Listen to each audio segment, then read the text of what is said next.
మీరు ఒక రైటింగ్ ప్రాసెస్‌లో ఇన్ని లేయర్స్ రాస్తున్నప్పుడు because n number of layers ఉన్నాయి. 1, 2 అని చెప్పలేము. Because every character has 2, 3 layers at least. ఎందుకంటే రైట్ ఫ్రమ్ ఇనీషియల్ పోర్షన్స్ నుంచి కూడా అవును. బెస్ట్ ఎగ్జాంపుల్ మన శ్రీనివాస్ అవసరాల క్యారెక్టర్ దగ్గర నుంచి. అక్కడి నుంచి కూడా ఎవ్రి క్యారెక్టర్ హాస్ 2, 3 లేయర్స్ కదా! సో, మీరు క్యారెక్టర్ స్ట్రక్చర్ మీరు రాసుకున్నప్పుడు గాని, లేదంటే ఒక స్క్రీన్ ప్లే స్ట్రక్చర్ రాసుకున్నప్పుడు గాని, మీరు ఎలివేట్ చేసుకునే క్యారెక్టర్స్ ఎలా ఉంటాయి? లేదంటే ఒక రైటింగ్ ప్రాసెస్ ఎలా ఉంటుంది మీది? ఫస్ట్ క్యారెక్టర్ ఆర్క్స్ అండి. First okay. మనం క్యారెక్టర్స్ అనుకున్నాక వీళ్ళ బిహేవింగ్ ఏంటి? హ్మ్. వీళ్ళు ఎలా బిహేవ్ చేస్తారు? అసలు వీళ్ళ ప్రొఫెషన్ ఏంటి? వీళ్ళు ఎక్కడి నుంచి మొదలుపెట్టారు? వీళ్ళ థాట్ ప్రాసెస్ ఎలా ఉంటది?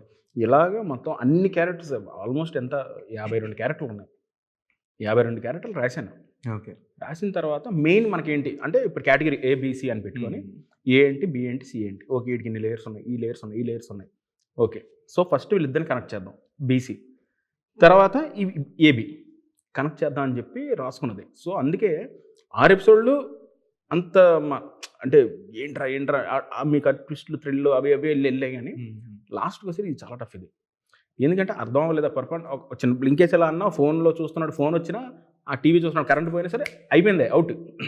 చెప్తున్నా. నేను అదే అన్నా. ఏంటంటే చాలా జాగ్రత్తగా చూడాలి. చూడగలిగితే గనక డెఫినెట్‌లీ థ్రిల్ అవుతారు ఆడియన్స్. సో